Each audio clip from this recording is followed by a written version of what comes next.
आज का जो हमारा टॉपिक है वह है भारत का संवैधानिक विकास।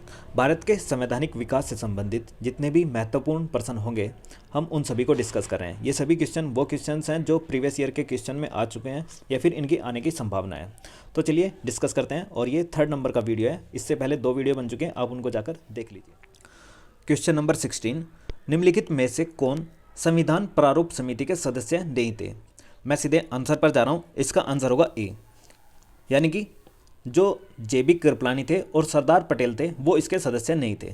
तो आइए इसके सदस्यों के बारे में जान लेते हैं कौन कौन थे। देखो, जो संविधान की प्रारूप समिति थी उसमें टोटल मेंबर 7 थे।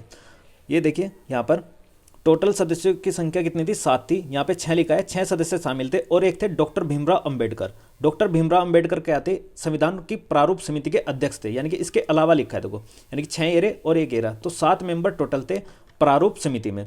जो प्रारूप समिति थी इसका जो गठन हुआ था वो 29 अगस्त 1947 ईस्वी को किया गया था।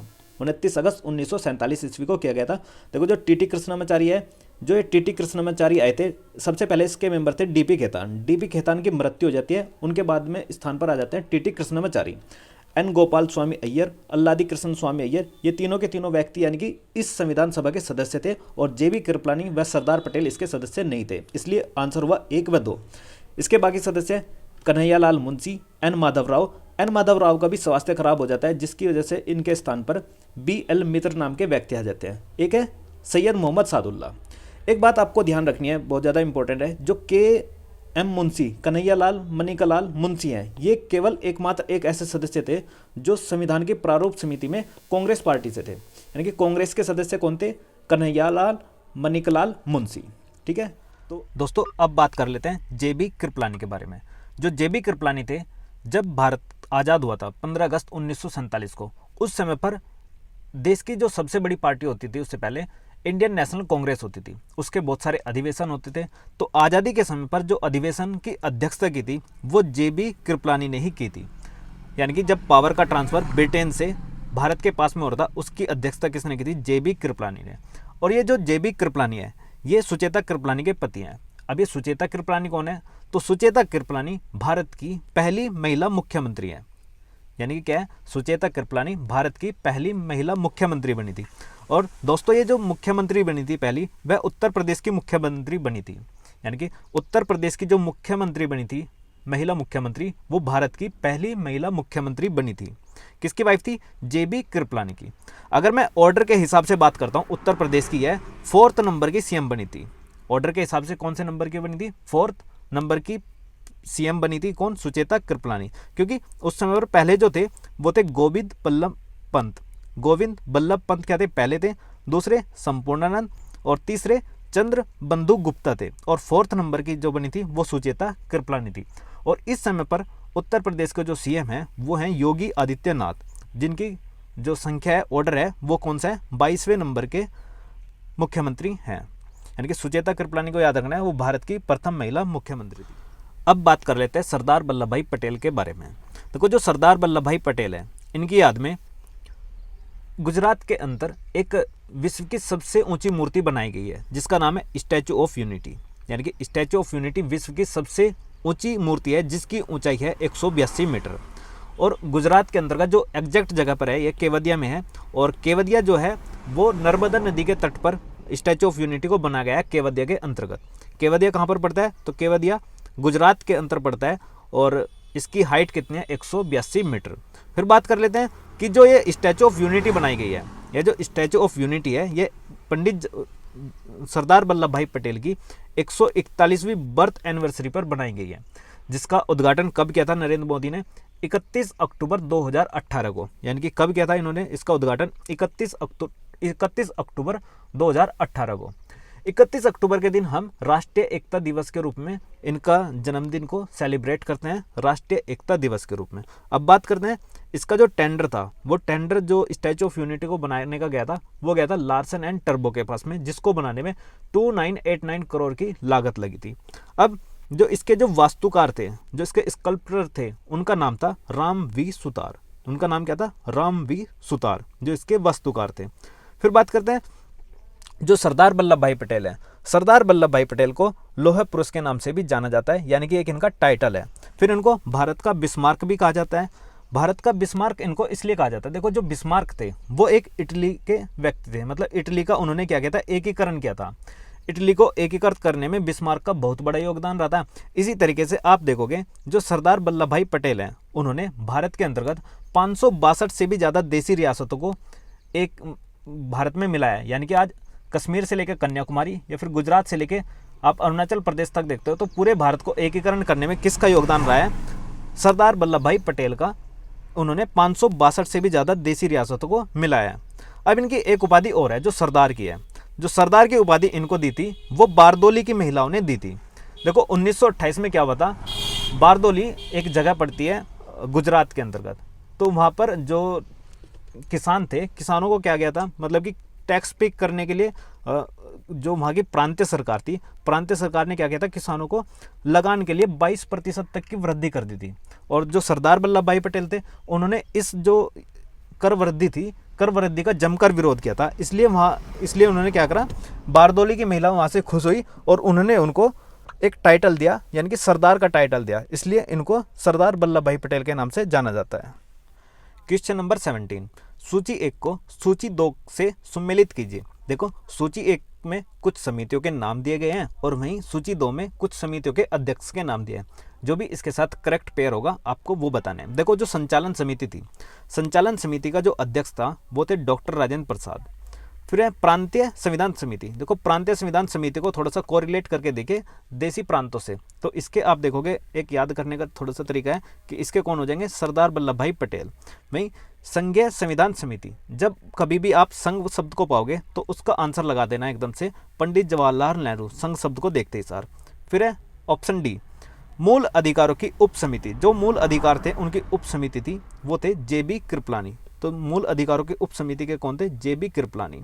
तो इस क्वेश्चन का करेक्ट आंसर हुआ ऑप्शन सी, संचालन समिति के डॉक्टर राजेंद्र प्रसाद। प्रांतीय संविधान समिति को प्रांतों से कोरिलेट करके देखें तो सरदार वल्लभ भाई पटेल। संघीय संविधान समिति तो उसके थे कौन, पंडित जवाहरलाल नेहरू। और मूल अधिकारों के, देखो मैं आपको यहाँ पर कुछ समितियों के नाम बताता हूँ जो कि काफ़ी इंपॉर्टेंट है और एग्जाम में पूछी जाती हैं। जैसे कि अभी बताया मैंने कि संघ शक्ति समिति और संघीय संविधान समिति। जब भी आप संघ शब्द को देखते हो या संघीय शब्द को देखते हो तो उसका सीधा आंसर लगा देना पंडित जवाहरलाल नेहरू। यानी कि इसके संघ शक्ति समिति और संघीय संविधान समिति के अध्यक्ष कौन थे, पंडित जवाहरलाल नेहरू थे। मैं अगर प्रांतीय संविधान समिति की बात करता हूँ, जो प्रांतीय संविधान समिति है, देखो प्रांतों को कहीं ना कहीं कोरिलेट करो देसी जो देसी साम्राज्य थे, देसी प्रांत थे, देसी रियासतें थी, तो उसके अध्यक्ष आप देखोगे 562 से भी ज़्यादा देसी रियासतों को मिलाने में सरदार वल्लभ भाई पटेल का योगदान रहा है, तो उसको यहाँ से याद कर लीजिए। संचालन समिति, देखो जो संचालन समिति और प्रक्रिया समिति, इनके अध्यक्ष थे डॉक्टर राजेंद्र प्रसाद। डॉक्टर राजेंद्र प्रसाद हमारी जो संविधान सभा के अध्यक्ष थे और स्थायी अध्यक्ष थे वो। तो जब ये संविधान सभा के अध्यक्ष थे तो वहाँ पर उसका जो कमेटी का संचालन करते हैं, मतलब कि जो सभा थी उसका संचालन का काम भी किसका होगा, डॉक्टर राजेंद्र प्रसाद का। और उसकी प्रक्रिया जो भी प्रोसीजर होगा वहाँ पर उसमें भी भागीदारी सबसे ज़्यादा किसकी रहेगी, डॉक्टर राजेंद्र प्रसाद की। इसलिए इसको एक इस तरीके से याद कर लीजिए, ट्रिक सी है थोड़ी सी, बाकी आपके ऊपर डिपेंड करता है कि आप किस तरीके से याद करना चाहते हो। नेक्स्ट है देसी रियासतों से वार्ता के लिए बनी समिति, इसके भी डॉक्टर राजेंद्र प्रसाद थे। फिर है मूल अधिकार उप समिति। मूल अधिकार उप समिति के कौन थे, JB कृपलानी। और JB कृपलानी ये वही व्यक्ति थे जो सुचेता कृपलानी के पति थे, और सुचेता कृपलानी भारत की पहली महिला मुख्यमंत्री थी। और पहली महिला मुख्यमंत्री कहाँ की बनी थी, उत्तर प्रदेश की। फिर है अल्पसंख्यक उप समिति, इसके थे HC मुखर्जी। दोस्तों जो ये HC मुखर्जी थे, HC मुखर्जी आपको याद होना चाहिए, HC मुखर्जी जो भारतीय संविधान सभा बनी थी उसमें एक थे अध्यक्ष जो कि डॉक्टर राजेंद्र प्रसाद थे, और वहीं 2 उपाध्यक्ष भी बने थे। एक थे उनमें से HC मुखर्जी और दूसरे थे VT कृष्णमाचारी। यानी कि 2 उपाध्यक्ष थे और 1 अध्यक्ष थे। एक उपाध्यक्ष का नाम क्या है, HC मुखर्जी, और दूसरा उपाध्यक्ष है VT कृष्णमाचारी। वहीं 9th की बात करते हैं, सलाहकार समिति। तो सलाहकार समिति के कौन थे, सरदार पटेल थे। नेक्स्ट क्वेश्चन नंबर 18, भारत एवं अमेरिका के संविधान के विषय में निम्नलिखित में से कौन सा प्रावधान एक समान है। यानी कि आपको वो बताना है जो भारत और अमेरिका के संविधान में सेम है, दोनों चीजें समान है, वो चीजें बतानी है। ऑप्शन ए, दोनों में एकल नागरिकता का प्रावधान है। देखो केवल भारत में ही एकल नागरिकता का प्रावधान है और यह भारत में एकल नागरिकता का प्रावधान ब्रिटेन से लिया गया है। जबकि आप अगर संयुक्त राज्य अमेरिका में देखते हो, वहाँ पर केंद्र के लिए अलग से नागरिकता का प्रावधान है और राज्य के लिए अलग से नागरिकता का प्रावधान है। आप इस तरीके से देखोगे, यानी कि अमेरिका में ड्यूअल सिटीजनशिप का कंसेप्ट है। तो ये स्टेटमेंट क्या हुई, गलत हो गई। ठीक है, नेक्स्ट है, दोनों में इकहरी न्यायपालिका पाई जाती है। देखो, भारत में इकहरी न्यायपालिका पाई जाती है, यानी कि सुप्रीम कोर्ट है सर्वोच्च, फिर उसके अंडर में हाई कोर्ट है, उसके अंडर में डिस्ट्रिक्ट कोर्ट्स होता है। इस तरीके से एक इकहरी न्यायपालिका का प्रावधान है। जबकि अगर आप पाओगे संयुक्त राज्य अमेरिका में, वहाँ पर न्यायपालिका में भी द्वैधता है, यानी कि केंद्र और राज्य दोनों की अपनी स्वतंत्र, मतलब एक अलग से ही न्यायपालिका, उनकी अपनी अपनी, केंद्र की अलग है और राज्य की अलग है। और वो दोनों क्या है, मतलब स्वतंत्र है अपने अपने फील्ड में। तो इस तरीके से ये भी क्या हुई, गलत होगी स्टेटमेंट। फिर है, दोनों के संविधान में 3 अनुसूचियां हैं। जब आप भारत का संविधान पढ़ते हो तो उसमें 3 तरीके की सूचियों का वर्णन किया गया है, संघ सूची, राज्य सूची और समवर्ती सूची। जबकि आप अगर अमेरिका का संविधान पढ़ोगे तो उसमें लिखा गया है केवल और केवल, मतलब संघ सूची का जिक्र किया गया है। उसमें संघ सूची के जितनी भी पावर्स हैं वो लिखी गई हैं और कह दिया गया है जितनी भी जो बची हुई पावर्स हैं, शक्तियाँ हैं, वो सारी की सारी किस्में होगी राज्यों के पास होगी। जबकि अगर आप भारत का संविधान देखते हो, भारत में एक अवशिष्ट शक्तियों का भी प्रावधान है और अवशिष्ट शक्तियाँ यानी कि जो बची हुई पावर हैं सेंटर के और स्टेट के बाद में, वो सारी की सारी किसके पास होंगी, अवशिष्ट शक्तियों की शक्ति केंद्र के पास होगी। जबकि अमेरिका में किसके पास है, राज्य सरकार के पास है। फिर है, दोनों के निर्वाचन के लिए एक स्वतंत्र न्यायपालिका पाई जाती है। ये स्टेटमेंट बिल्कुल करेक्ट है, क्योंकि जो हमने स्वतंत्र न्यायपालिका का जो प्रावधान लिया है, स्वतंत्र न्यायपालिका का जो कंसेप्ट लिया है ये वाला, ये कहाँ से लिया है, संयुक्त राज्य अमेरिका से ही लिया है। तो इसका आंसर भी यही हुआ। बाकी ये 3 क्या है, गलत है। नेक्स्ट है क्वेश्चन नंबर 19, भारत एवं ब्रिटिश संविधान के संदर्भ में निम्नलिखित में से कौन सा कथन सत्य है। ऑप्शन ए, दोनों देशों में संसदीय प्रणाली का प्रावधान है। बिल्कुल करेक्ट बात है। देखो, यही इसका आंसर भी हुआ।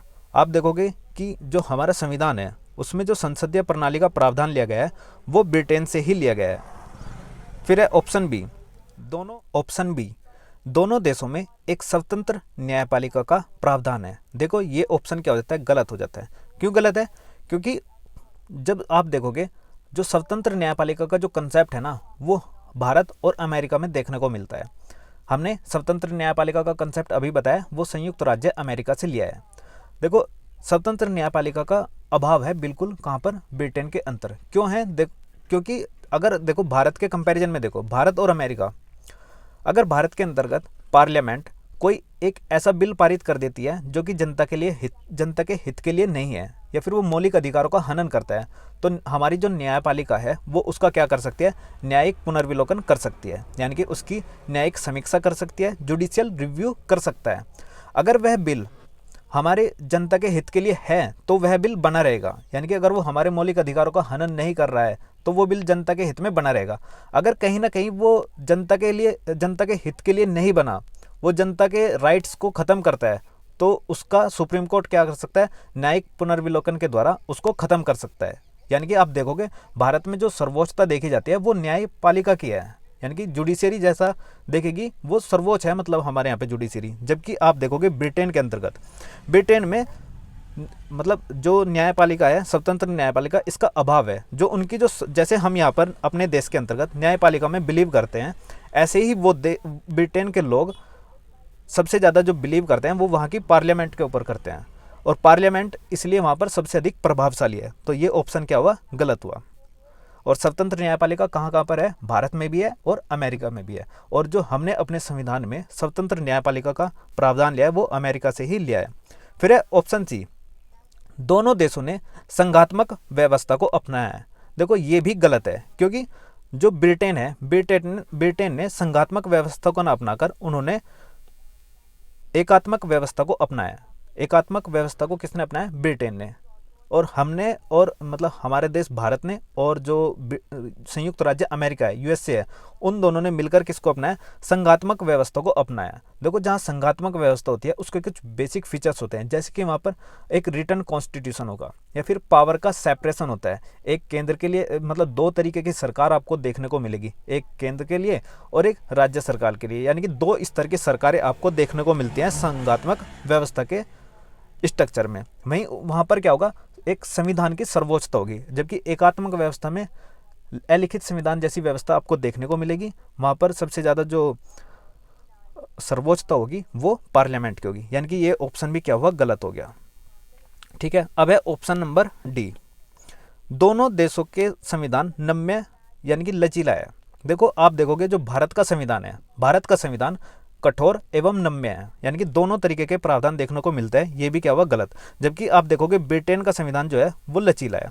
अब आप कहोगे कि ब्रिटेन का संविधान तो लिखा ही नहीं गया है, अलिखित है, तो देखो भाई अलिखित संविधान है लेकिन वो डॉक्यूमेंट्री फॉर्म में है, ऐसा नहीं है कि वहाँ के संविधान के बारे में कुछ नहीं लिखा है। मैं इस पर एक दिन एक लेक्चर बनाऊंगा कि अलिखित संविधान कैसा होता है और लिखित संविधान कैसा होता है, यानी कि बेसिक डिफरेंस क्या होंगे non written constitution and constitution जो रिटन है उसके बारे में। तो ये भी क्या हुआ, गलत हुआ। जबकि आप अगर देखोगे संविधान अमेरिका का, जो अमेरिका का संविधान है वो केवल और केवल कठोर संविधान है, उसमें केवल 7 आर्टिकल है और उनमें चेंजेस करना बहुत ही मुश्किल है। जबकि भारत में कठोर एवं नम्य दोनों हैं और ब्रिटेन में केवल नम्य है। तो ऑप्शन इसका क्या हुआ, ए इज करेक्ट। क्वेश्चन नंबर 20, सूची 1 को सूची 2 से सम्मिलित कीजिए। देखो इधर भारतीय संविधान के सूची 1 में लक्षण दिए हैं कि कौन सी मतलब किस तरीके की जो व्यवस्थाएं हमने कहाँ कहाँ से ली गई हैं, और सामने उनसे संबंधित देश के नाम दिए गए हैं। जैसे कि आप देखोगे समवर्ती सूची, समवर्ती सूची का जो कंसेप्ट है हमने कहाँ से लिया है, ऑस्ट्रेलिया से लिया है। समवर्ती सूची कहाँ से लिया है, ऑस्ट्रेलिया से लिया है। वही संघात्मक व्यवस्था, संघात्मक व्यवस्था हमने कहाँ से लिया, कनाडा से लिया है।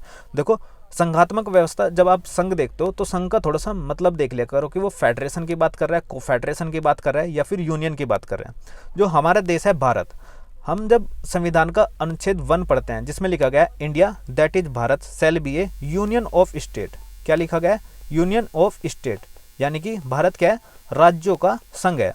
और राज्यों का संघ का जो मतलब है ना, वो संघ का मतलब यहाँ पे यूनियन से है। और जो यूनियन हमने जो मॉडल लिया है वो कैनेडियन मॉडल पर लिया है हमने, मतलब कि केंद्र के साथ साथ, मतलब केंद्र का क्या होगा, ज़्यादा मजबूतीकरण होगा राज्यों से। हालांकि पावर का सेपरेशन होगा लेकिन राज्य इतना पावरफुल नहीं होगा कि वो केंद्र से बड़ा हो जाए, यानी कि घूम फिर के अगर राज्य कितना भी शक्तिशाली हो जाए वो कितना रहेगा, किसके अंडर में वर्क करेगा, वो केवल और केवल केंद्र सरकार के अंडर में ही रहेगा।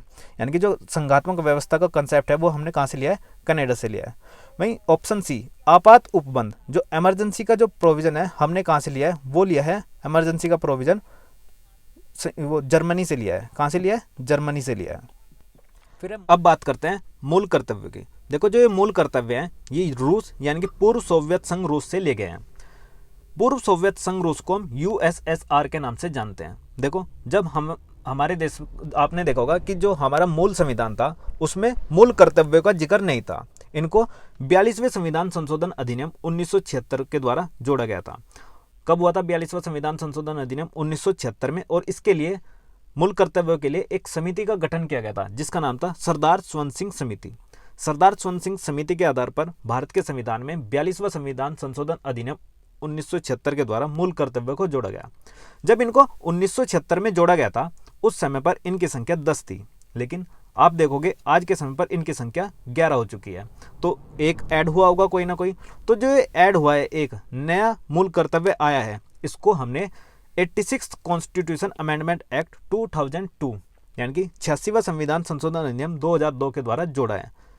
आप इसको देख सकते हो।